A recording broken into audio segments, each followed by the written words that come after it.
আমার পরের বক্তা কংগ্রেসের প্রতিনিধি পার্থ মুখোপাধ্যায়। উপস্থিত প্রত্যেককে শুভ সন্ধ্যা।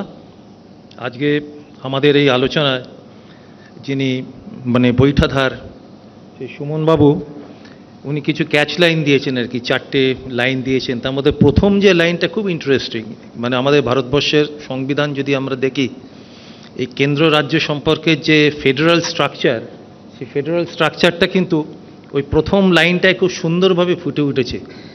তবে হ্যাঁ, হয়তো পজিটিভভাবে ফুটে উঠলে ভালো লাগতো, পজিটিভভাবে ওঠেনি, নেগেটিভভাবেই এসছে, যার জন্যই আজকে এই আলোচনা। তো এখানে প্রথম আমি শুরু করতে চাই আমার ঠাকুরদাদা, সে ভদ্রলোকের নাম ছিল রাজকৃষ্ণ মুখার্জি। তার একটা লেখা একটা সময় আমরা স্কুলেও পড়তাম, স্কুলে পড়ানো হতো, প্রতিভাত নাম ছিল সেই লেখাটার। তো সেই প্রথম লাইনটা ছিল, প্রতিভা যাহাকে স্পর্শ করে তাহাকে সজীব করে। তো সেই এমনই প্রতিভা আমরা দেখতে পাচ্ছি সারা ভারতবর্ষ জুড়ে, কি রাজ্য কি কেন্দ্রে। সেই সজীবতার যে লক্ষণ আমরা দেখতে পাচ্ছি, সেই ভয়ঙ্কর সজীবতা, তার সামনে আজকে আমরা দাঁড়িয়ে আছি। এবং দাঁড়িয়ে আমাদের কাছে যেন দেতো হাসি হাসছে সেই কথাগুলো, যে শিক্ষায় হয় জাতির উদয়, শিক্ষা হচ্ছে জাতির মেরুদণ্ড। এই কথাগুলো আজকে আমাদের কাছে হাস্যকর লাগছে। আর সবচেয়ে বড় কথা, আজকে যেই আলোচনার যে প্রেক্ষাপটটা, বিশেষ করে যে কেন্দ্র এবং রাজ্য এই দুটোকে নিয়ে, যেহেতু এর আগে যারা বলে গেছেন তারা অনেকেই হয়তো এই দুটো আঙ্গিকে একসঙ্গে আলোচনা করার সুযোগ হয়নি তাদের নিজ নিজ কর্মক্ষেত্রের পরিপ্রেক্ষিতে।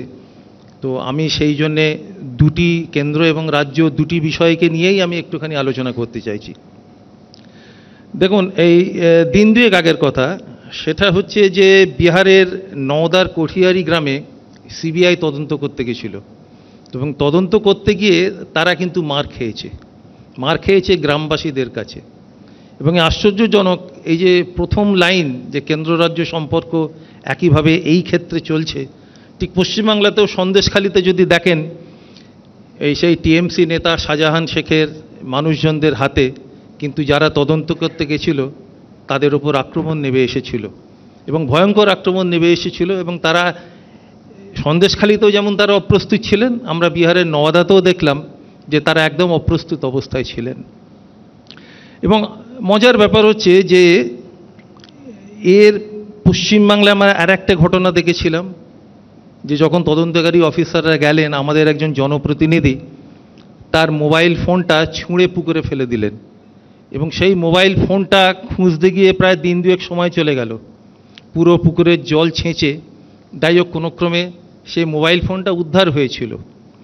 আর এই নওদার কশিয়াড়ি গ্রামে, সেখানেও কিন্তু সিবিআই আসলে দুখানা মোবাইলই নিতে গেছিল, এবং দুখানা মোবাইল উদ্ধার করতে গিয়েই তাদের এই একই অবস্থা। অথচ যে কেন্দ্র রাজ্য সম্পর্কের যে প্রথম লাইনের যে মেলবন্ধনটা কিন্তু খুব সুন্দর এগোচ্ছে। দেখুন, আসলে এই যে গত 18ই জুন যে সারা ভারতবর্ষে যে এই যে নেট বা অন্যান্য যে সারা ভারতবর্ষে যে গবেষণা এবং শিক্ষকতার যোগ্যতা মানের যে সমস্ত পরীক্ষাগুলো, এগুলো বাতিল হলো।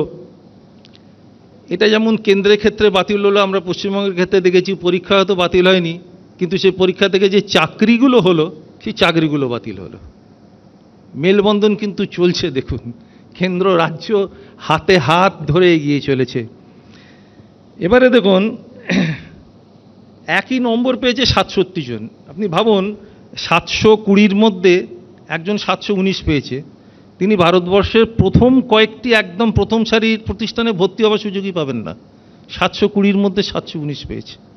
কেন পাবেন না? যে 720 67 জন পেয়ে গেছে। কোন কলেজে 6 জন নেবে, কোন কলেজে 8 জন নেবে, কোন কলেজে 10 জন নেবে, তারা সেখানে যাবে। অর্থাৎ 720-র মধ্যে 719 পেয়ে একজন তার পছন্দের প্রথম সারির একটা কলেজে ভর্তি হওয়ার সুযোগ পাবে না। অদ্ভুত ব্যাপার। আর পশ্চিমবঙ্গের ক্ষেত্রে যদি বলেন, দেখুন, বাংলায় একটা প্রবাদ আমরা জানি, যাহা 52 তাহা 53। আর এই শিক্ষক দুর্নীতিতে পশ্চিমবঙ্গের ক্ষেত্রে আমরা যেটা দেখলাম, যাহা 0 তাহাও 53। একটা অদ্ভুত ব্যাপার ঘটে গেল। এই যে পরীক্ষার ব্যাপারে যে গ্রেস দেওয়া হলো 1 নম্বর করে, কি কারণ বলা হলো যে নাকি পরীক্ষা শুরু হতে দেরি হয়েছে।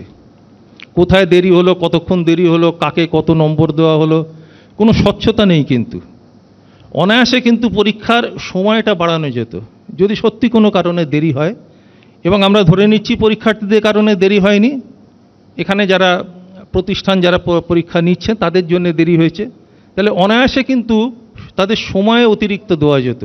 এই যে বিভিন্ন নম্বরের যে গ্রেস দেওয়া হলো, এটা একটা অদ্ভুত ব্যাপার, কোনো স্বচ্ছতা নেই, কিন্তু আমরা জানলাম না, কেউ জানলো না যে কেন দেওয়া হলো, কী জন্যে দেওয়া হলো। এই যে ঘটনাগুলো ঘটে চলেছে, দেখুন 2017 সালে যে এনটিএ গঠন হলো, ন্যাশনাল টেস্টিং এজেন্সি, আপনারা যদি এর পোর্টালটায় যান একটা অদ্ভুত ব্যাপার দেখবেন। আপনি যে কোনো প্রতিষ্ঠানের একটা পোর্টালে গেলে দেখবেন সেখানে একটা অ্যাকাউন্টস পাবেন এবং সম্ভবত একটা অডিটেড অ্যাকাউন্টস পাবেন। হওয়াই স্বাভাবিক, আমরা তো এটাই আশা করব যে একটা গণতান্ত্রিক দেশ, একটা সভ্য দেশ, ভারতবর্ষের মতো দেশ, সেখানে একটা প্রতিষ্ঠানে তার অডিটেড অ্যাকাউন্টসটা থাকবে। নেই। আপনি এনটিএর পোর্টালে গিয়ে অডিটেড অ্যাকাউন্টস পাবেন না। আপনি কোনো প্রতিষ্ঠানের পোর্টালে গেলে সাধারণভাবে আমরা যেটা পাই একটা মেমোরান্ডাম অফ অ্যাসোসিয়েশন, অর্থাৎ সেই প্রতিষ্ঠানটা কেন তৈরি হচ্ছে, কী জন্যে তৈরি হচ্ছে, সেই প্রতিষ্ঠানের কাজ কি, কতটা কাজ, কারা কারা তৈরি করছে, তার বিভিন্ন কর্মক্ষেত্র, যেটা সাধারণভাবে দেশের মানুষের কাছে তুলে ধরা হয় একটা প্রতিষ্ঠানের সার্বিক পরিচয়। সেই মেমোরান্ডাম অফ আন্ডারস্ট্যান্ডিং নেই। অদ্ভুত ব্যাপার। জানি না কেন্দ্রীয় সরকারের এত বড় একটা প্রতিষ্ঠান, তার পোর্টালে তার কোনো অডিটেড অ্যাকাউন্টস থাকবে না, তার কোনো memorandum of understanding, memorandum of association থাকবে না। অদ্ভুত ব্যাপার। এবারে দেখুন, গবেষণা যারা করবেন তাদের পরীক্ষা, সেখানে প্রশ্নপত্রের মান কীরকম না, শুধু অবজেক্টিভ। আপনি ভাবুন তো, গবেষণা কারা করবেন? যাদের মনন একটা বিস্তৃত আলোচনার ক্ষেত্র যাদের প্রস্তুত আছে, যে কোনো সমস্যা নিয়ে তারা বিস্তারে আলোচনা করবেন, সেই মানুষগুলোকে পরীক্ষা নেওয়া হচ্ছে শুধু একটা টিক মেরে। আজকে ভারতবর্ষে আমার মনে হয় না পৃথিবীর আর কোনো দেশে, আমরা ভারতবর্ষে যেটা করছি, পৃথিবীর আর কোনো দেশে গবেষকদের এইভাবে চিহ্নিত করা হয় যে সে টিকটা ঠিক দিয়েছে কিনা, তার মননের বিস্তার, সেটা নিয়ে আমরা ভাবছি না। অদ্ভুত ব্যাপার।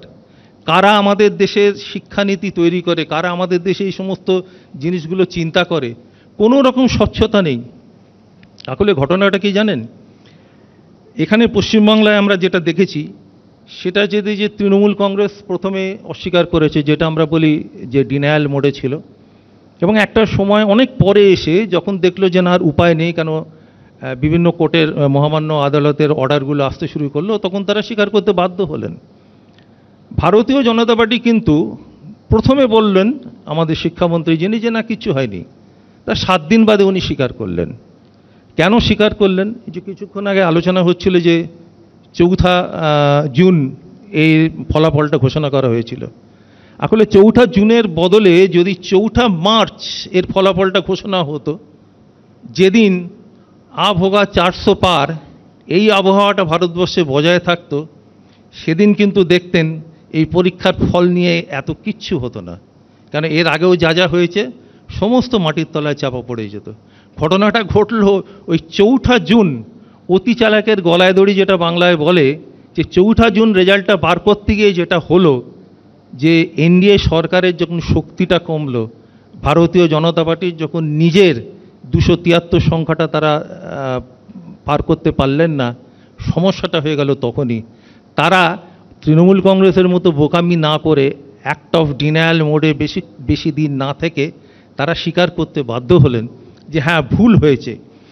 কিন্তু ঘটনাটা হচ্ছে যে ইতিমধ্যে যেটা হয়েছে, আমরা রাজ্যেও যেটা দেখলাম বা কেন্দ্রেও যেটা দেখলাম, রাজ্যে স্বাভাবিক একটা ছোট দল। আর একটা কথা, তৃণমূল কংগ্রেসের যে দায়িত্ব সেটা তো কম, কেন তৃণমূল কংগ্রেসের বিস্তার ধরুন দাঁতন থেকে আপনার অবধি, মানে বরাকর একটা রাজ্যের মধ্যে, আর ভারতীয় জনতা পার্টিকে সারা ভারতবর্ষে শাসন করতে হয়, ফলে তার দায়িত্বটা আরও বেশি, ফলে তাকে আরেকটু এগিয়ে গিয়ে ব্যবস্থা নিতে হলো। এবং এই জিনিসগুলো করতে গিয়ে আলটিমেটলি যেটা হলো যে ছাত্রদের জন্য আমরা যেটা দেখলাম, যে ন্যাশনাল টেস্টিং এজেন্সি আজকের দিনে দাঁড়িয়ে যেটা দাঁড়ালো, সেটা হচ্ছে নরেন্দ্র ট্রমা এজেন্সি। ছাত্রছাত্রীদের কাছে আজকে এরকম বিভীষিকাময় পরিস্থিতির সৃষ্টি হয়েছে।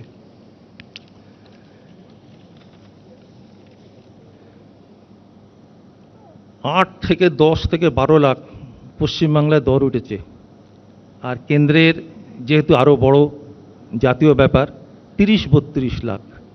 কাদের আপনি বিশ্বাস করবেন? এই দেখুন, আমাদের মুখ্যমন্ত্রী মমতা বন্দ্যোপাধ্যায় গতকাল যে সমস্ত কথাগুলো বললেন, আমি জানি না তাকে আইপ্যাকের এটা কোনো প্যাকেজ কিনা, কেন এর আগের নির্বাচনে আমরা দেখেছি আইপ্যাক একটা বিশেষ ধারা নিয়ে এসেছিল তাদের প্রচারে।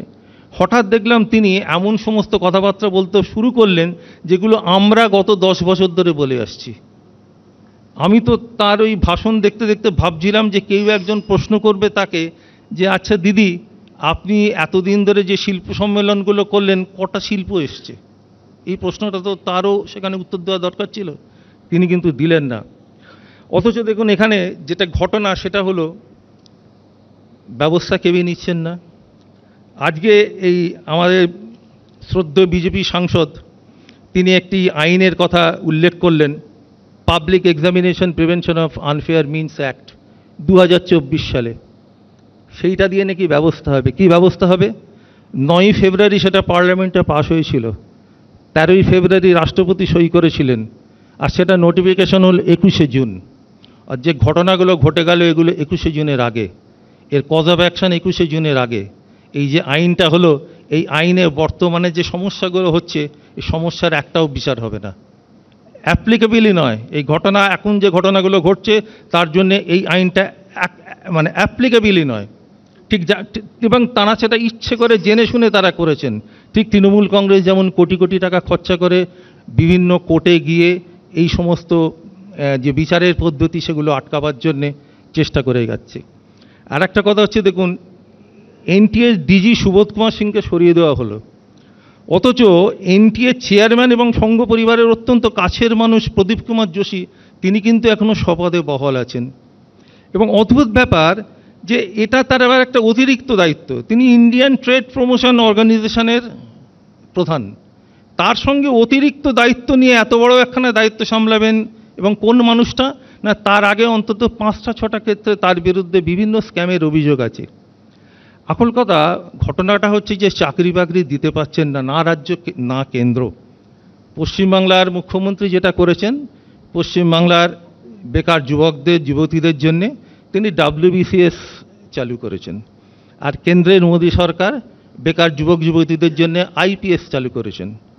WBCS হচ্ছে ওয়েস্ট বেঙ্গল জব সার্ভিস, আর IPA হচ্ছে ইন্ডিয়ান পকোড়া সার্ভিস। নমস্কার, জয় হিন্দ। ধন্যবাদ পার্থদা।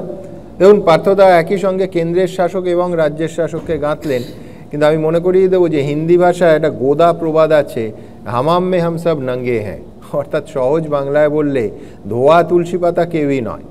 পার্থদা কংগ্রেসের প্রতিনিধি বলে আরও মনে করিয়ে দেওয়া দরকার যে 2018 সাল থেকে 2023 সাল এই 5 বছরে রাজস্থানে সরকারটা ছিল কংগ্রেসের, আর মুখ্যমন্ত্রীর নাম ছিল অশোক গেহলট। 5 বছরে সরকারি চাকরির পরীক্ষায় প্রশ্ন ফাঁস হয়েছিল 14 বার। প্রায় 40 লক্ষ চাকরি প্রার্থীর জীবন সম্পূর্ণ অনিশ্চিত হয়ে গেছিল। বিধানসভায় রীতিমতো কড়া বিল আনতে হয়েছিল কংগ্রেস সরকারকে। কংগ্রেস শাসিত রাজস্থানকে তখন বলা হতো প্রশ্ন ফাঁসের রাজধানী। আরেকজন শীর্ষস্থানীয় বিরোধী রাজনীতিবিদ তখন বলেছিলেন, কোট আনকোট, যারা প্রশ্ন ফাঁস করে নিজেদের লকার ভরছে আমি তাদের লকার ভাঙবো, তাদের লকআপে পুরবো, এটাই আমার গ্যারেন্টি, আনকোট। বুঝতেই পাচ্ছেন এই গ্যারেন্টি যিনি দিয়েছিলেন তিনি প্রধানমন্ত্রী। এখন যে প্রধানমন্ত্রীর এখনকার প্রশ্ন ফাঁস নিয়ে বক্তব্য জানার জন্য গোটা দেশের মানুষ উদ্গ্রীব হয়ে অপেক্ষা করছে। আবার কংগ্রেসের ভূপেন্দর সিং হুডা যখন হরিয়ানার মুখ্যমন্ত্রী তখন সেখানে ওই মেডিকেল কোর্সের প্রবেশিকা পরীক্ষার প্রশ্ন ফাঁস হয়ে গেছিল। কাজেই কংগ্রেস তাদের যেরকম ট্র্যাক রেকর্ড ভুলে যাচ্ছে, তেমনি কংগ্রেস সমালোচকদেরও মনে করে দেওয়া প্রয়োজন যে আপনি আচির ধর্ম পরেরে শিখাও। ওই পঞ্চায়েত নামে একটা OTT এখন খুব চলছে না, তাতে ওই বিখ্যাত ভূষণ চরিত্রটা থাকলে এখানেই হয়তো বলতো, দেখ রহে হো বিনোদ, নেতাজি নে ক্যা কাহা থা और क्या हो रहा है।